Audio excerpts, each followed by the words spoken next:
जय शिवराय. माझ्या ड्रायव्हर भावानो, शेतकरी मित्र, इंस्टा फॅमिली.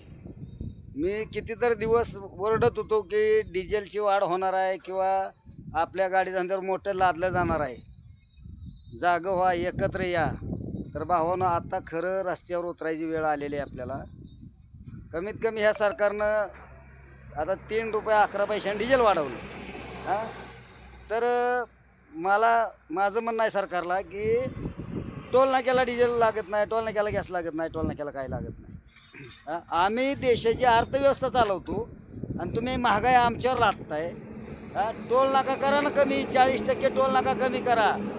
RTO बॉर्डरला जर थांबायचं म्हणलं तर कंपनीच्या मालाला ज्या गाडीला 100 रुपये एंट्री असेल, तिथं शेतकऱ्याचा माल भरून आलो. आता मोसंबी भरलेली आहे, तर मोसंबीला 200 रुपये एंट्री आहे. का ह्याला काय गॅस लागतं आहे, पेट्रोल लागतं आहे का, अजून कुठलं काय गिरीस ऑइल काय लागतं आहे का ह्या RTO बॉर्डरला? सरकारनं देवेंद्र फडणवीस साहेबाला माझी विनंती आहे की तुम्ही RTO बॉर्डर बंदच केली पाहिजे. दुसरी गोष्ट, पोलिसाची एंट्री बंद झाली पाहिजे. तिसरी गोष्ट, टोल नाका कमी झालाच पाहिजे. तर आमचं ड्रायव्हर भाऊ जरा शांत राहत्याला, सिंगल चालक मालक शांत राहत्याला. नाहीतर आम्ही 4 चाकी वाहनापासनं माल वाहतुकीच्या सगळी आम्ही स्टेरिंग सोडो आंदोलन करणार आहे. आणि ह्याच्यामध्ये भावांनो, कळकळीनं सांगतोय की तुम्हाला यावंच लागेल. तर ह्याच्यामध्ये जर 4-8 दिवस गेले ना, तर आम्ही काहीच करू शकत नाही.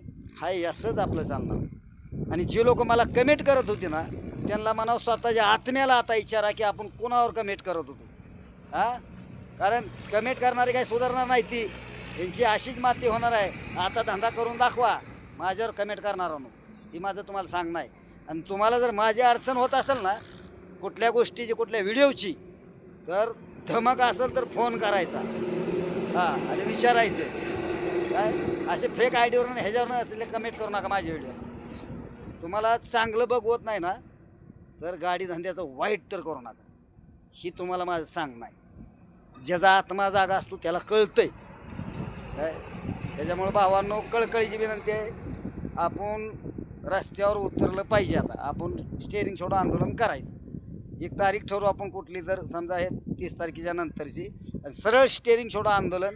कारण 30 तारखेच्या नंतरची तारीख काय घ्यायची आहे आपल्याला, की मायबाप शेतकऱ्याला सांगायचं आहे की आम्ही असं असं करायला लागलो.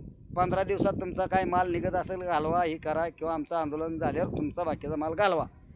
ती शेतकऱ्याची आधीच माती झालेली आहे आणि मला अजून माती माझ्या मायबाप शेतकऱ्याची करायची नाही. भावांनो, लय कळकळीनं मनापासून जीव तोडून व्हिडिओ बनवला आहे. ही व्हिडिओ जास्तीत जास्त शेअर करा, देवेंद्र फडणवीस साहेबांपर्यंत जाऊ द्या. कारण आम्ही रस्त्यावर उतरणारच. जर तुम्हाला माझी साथ द्यायची नसेल, माझं ऐकायचं नसेल, किंवा तुम्हाला एकत्र यायचं नसेल, तर तसंच तुमचा धंदा चांगला चालू. देवाला म्हणतो, ह्यांना सगळ्या अख्ख्या गाडी धंद्याला यश मिळू दे देवा. ह्यांचं सगळं चांगलं चालू दे, ह्यांच्यानंतर माझं चालू दे. नाही तर मी भीक मागत रोडवर फिरू दे, पण ह्यांचं चांगलं कर द्यावा. चला, # गाडी धंदा.